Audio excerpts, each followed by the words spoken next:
Now, I know many people, they grow up dreaming they could just manage one infrastructure asset, but some people are lucky and get to manage lots of them. And the question that was submitted was whether we'd normally try to put all of the assets in one model or have one model for each asset. And the answer is that it depends. Unfortunately, there's no easy answers in modeling. It depends on a multitude of things.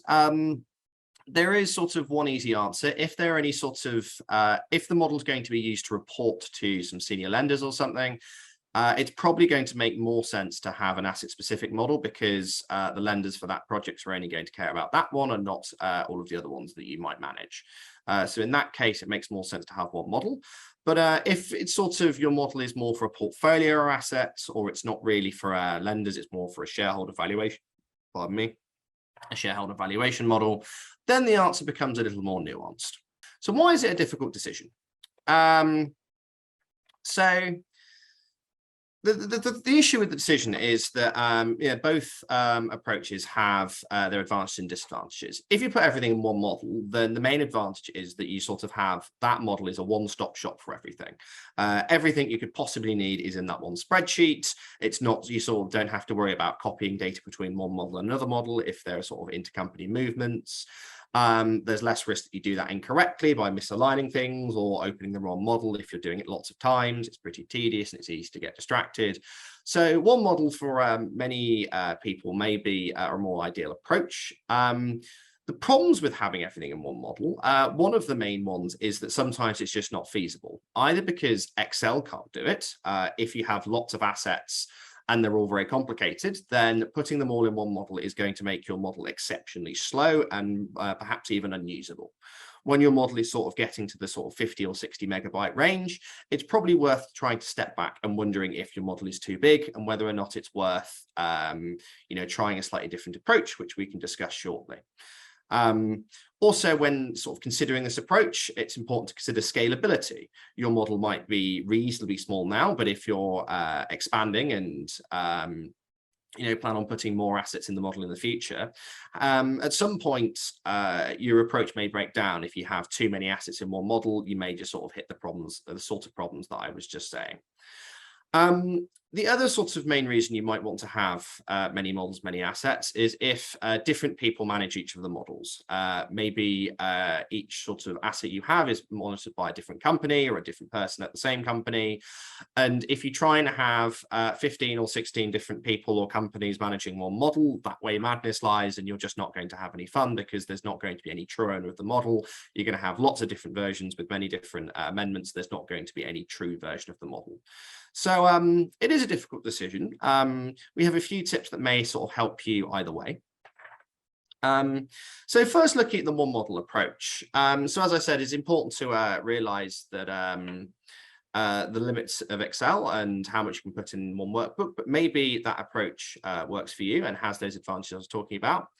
One thing to point out, that if you're going to have multiple assets in one model, or multiple assets in multiple models as well, but I think it's more applicable here.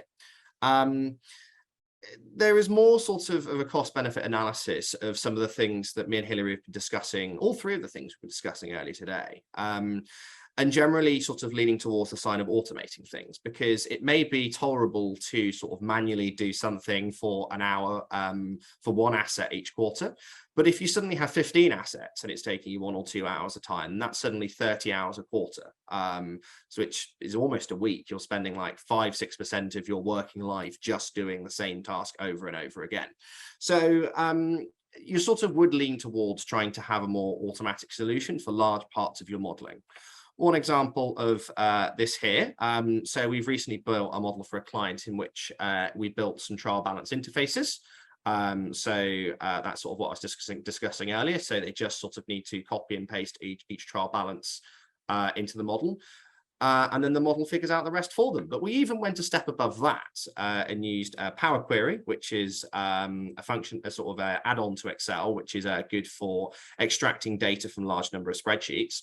And essentially had it so that you just point Power Query at the folder where all the trial balances live, press a button, it loads, takes about a minute.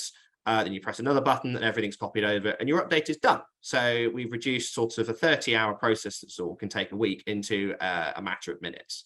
So when you have multiple assets, sort of the benefits of sort of paying or like, trying to amend it yourself so that you can have this automatic solution become much more pronounced and maybe much more worth doing. Looking at the alternative approach, so if you do want to stick with multiple models, which, as we've discussed, may be necessary or even just sort of preferred solution, you can still put some effort in making sure the process of transferring data between models is as easy as possible. Generally, if you have multiple assets and multiple models, you're going to have some sort of model that sits above them all and aggregates all the data into a set of consolidated results.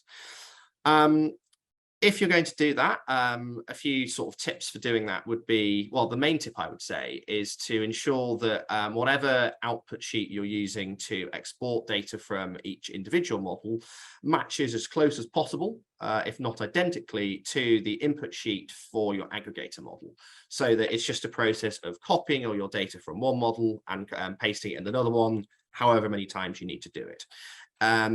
As I sort of have said with the previous thing, if there are sort of elements of that which you need to adjust manually because the inputs don't quite add up or match in structure and format, then the time you have to spend sort of manually hacking things about is going to go up multiplicatively with the number of assets you have. So having a transfer sheet, putting it in each model, telling the owners of each model day to day that they are not to touch it, with the exception of making sure that it works correctly, such that when you come to then take the model they've been working on, you can simply copy that data from that transfer sheet and paste it into your aggregator model. But there is a solution that is even more automated than that. If we move on to the next slide, and that is what we call our dashboard approach, which we pioneered a few years ago. And that is essentially to automate that process of copying and pasting the data from the individual models into the sort of aggregate level, portfolio level model. This is the advantage that because a macro is doing it for you, you don't have to do it. Something's going to do it for you, so that's saving you time. You can go and do something else with your life whilst it runs. It will probably run much quicker than you can do it manually. But it also means it can extract much more data. So as opposed to maybe just having some key metrics like your DSCR, your return, maybe your shareholder cash flows, you can extract virtually anything you'd like and store it in there, and then aggregate to a fully consolidated set of statements, which you may not have. The other advantage would be is that in the intermediate step of opening each model and having the macro extract all the data, you can also tell the macro, as opposed to just extracting the base case, but to also extract a sensitivity. So for instance, you could see what happens if inflation goes up by 5%, what happens if tax goes up, or if our interest rates change. And you can have it not only store the current base case view, but also these hypothetical world views, which is something that's quite easy to do if you have all your assets in one model, but very, very difficult to do if you have them across multiple models, because essentially that copying and pasting process you're doing manually, you have to do it for each sort of sensitized version of the model. And, we're going multiplicatively up with not just the number of assets you have, but also with the number of sensitivities you want to run. So that has sort of advantage that you may be able to sort of get insights and data about your portfolio of assets that you may not be able to get very easily by doing it manually.